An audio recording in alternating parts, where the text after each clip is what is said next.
салом алейкум дӯстони азиз, рӯзатон бахайр бошад. имрӯз ман бе ягон тайёрӣ, бе ягон мавзӯъ рӯпарӯи камера шиштам ва мехоҳам бо шумо ҳами хел озод суҳбат кунам ва барои тамоми шахсоне ки маро назар карда истодаанд якчанд суханҳое ки шояд барои шумо айни ҳол лозим бошад расонам. эй шахсияте ки маро тамошо карда истодаӣ, шояд ки айни ҳол дар зиндагии ту бениҳоят мушкилиҳои зиёд бошад. шояд ки ту фикр карда истодаӣ ки дигар ягон роҳи ҳалле нест. шояд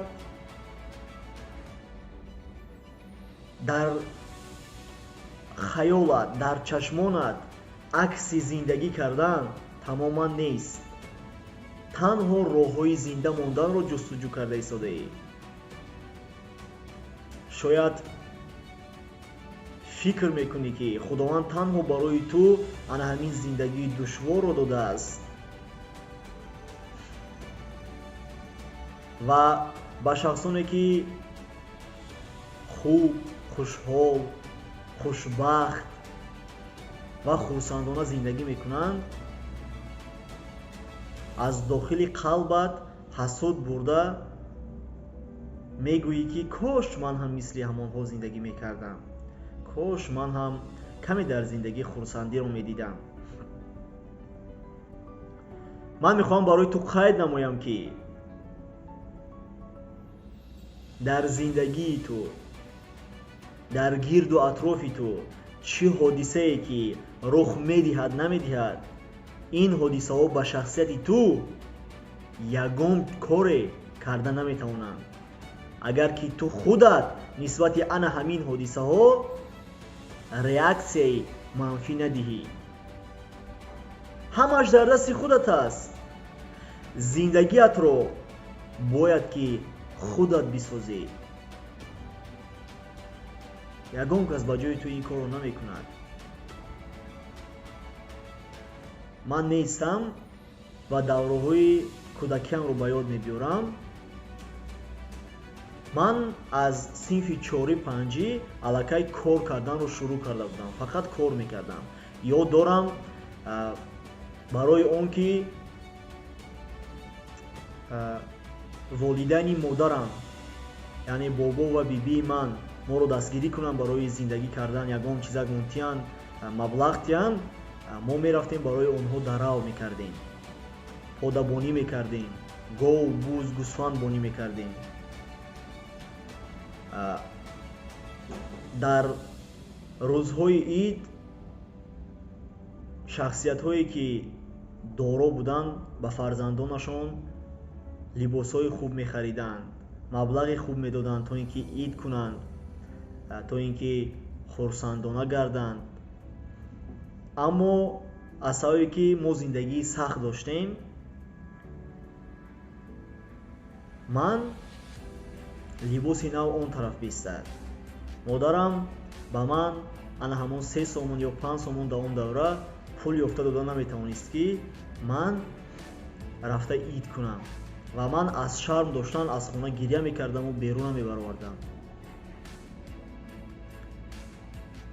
ва модарамро бисёр азият медодам. аммо солҳо гузашт. ҳангоме ки ман сар кардам болои шахсияти худ кор карданро ва фаҳмидам ки дар зиндагӣ мову шумо танҳо якта шедевр месозем, ки ин худамон ҳастем. ва ман дидам ки ин қадар мушкилиҳо, ин қадар азобу машаққату ранҷу шиканҷае ки ман дар зиндагиам пеш кашида будам, ин ҳамаш барои ба воя расондани ман будааст. зиндагӣ барои шумо ранҷу машаққату азоб намедиҳад. зиндагӣ барои шумо дарс медиҳад. зиндагӣ шуморо ба қувват мекунад, то ин ки оянда он чизҳои беҳтарине ки шумо мехоҳед ба даст биёред, барои ба даст овардани ана ҳамон чизҳои хубу беҳтарин тайёратон кунад. ва як рӯз ман дар як китоб бениҳоят як сухани хуберо хондам ва ана ҳамин сухан зиндагии маро ба куллӣ иваз кард. ва аз ҳамон ҷо сар кардам ман пешравӣ карданро. аз ҳамон ҷо сар кардам болои шахсияти худ бисёртар кор карданро. ва аз ҳамон ҷо сар кардам то ин ки дар зиндагӣ касе бошам. бинед дӯстони азиз, як сухан мегӯям, ҳеҷ гоҳ фаромӯш накунед. дар зиндагӣ барои он ки шумо чизе ба даст биёред, шумо бояд ки касе бошед. барои чизе ба даст овардан шумо бояд ки касе бошед. барои касе будан шумо бояд ки кореро анҷом дода тавонед. яъне ана ҳамон истеъдод, ана ҳамон малака, ана ҳамон неъмати бузурге ки худованд дар дохили ҳар яки шумо додааст, ана ҳамонро шумо бояд ки инкишоф дода тавонед ва шахсияти худатонро созед ки чизе ба даст оварда тавонед. ва барои ин личноста, ин шахсията сохтану тарбия кардан шумо аз қадамҳои кӯчаку хурдакак шурӯъ мекунеду ба пеш ҳаракат мекунед. барои ҳамин ҳеҷ гоҳ дилмонда нашавед. дар зиндагӣ қавиирода бошед. муҳим он нест ки зиндагӣ ба шумо чӣ гуна зарбаи сахт мерасонад. муҳим он аст ки шахсияти шумо чӣ қадар боқувват аст ва ин зарбаро чӣ хел қабул мекунад. табассум кунед. гузашта гузашт, дигар онро баргардонда намешавад.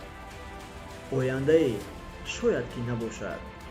пас ин лаҳзаро қадр кунед, табассум кунед. мушкилиҳои зиёд дар зиндагият ҳастанд. шукргузор бош, табассум кун. ҳеҷ гоҳ роҳ афтода нашав. ҳеҷ гоҳ аз неъмати додаи худо, мушкилӣ низ аз ҷониби худованд барои ту як неъмати бузурге аст. чунки ӯ туро ба қувват мекунад. чунки ӯ ба ту кӯмак мекунад ки ту дар зиндагӣ шахсияти худатро дарёбӣ. ту дар зиндагӣ шахсияти худатро бисозӣ, личности ба қувват созӣ, то ин ки созандаи зиндагии оливу беҳтарин барои худат бошӣ. боз як бор дигар мегӯям, ҳеҷ гоҳ дилмонда нашав. ҳеҷ гоҳ дилмонда нашав. доим таваккал ба худо кун. доим такя ба худо кун. он беҳтарин аз беҳтаринҳост ва дар ҳама ҳолат туро мешунавад ва ба ту роҳ нишон медиҳаду туро кӯмак мекунад. ҳеҷ гоҳ дер нашудааст барои он шахсияти олие ки ту мехоҳӣ дар зиндагӣ бошӣ, барои ана ҳамин шахсиятро сохтан. пас худи ҳозир шурӯъ кун. пас ана ҳамин лаҳза хеста аз пайи кор шав. ман ба ту бовар дорам. ту метавонӣ. саломат бош.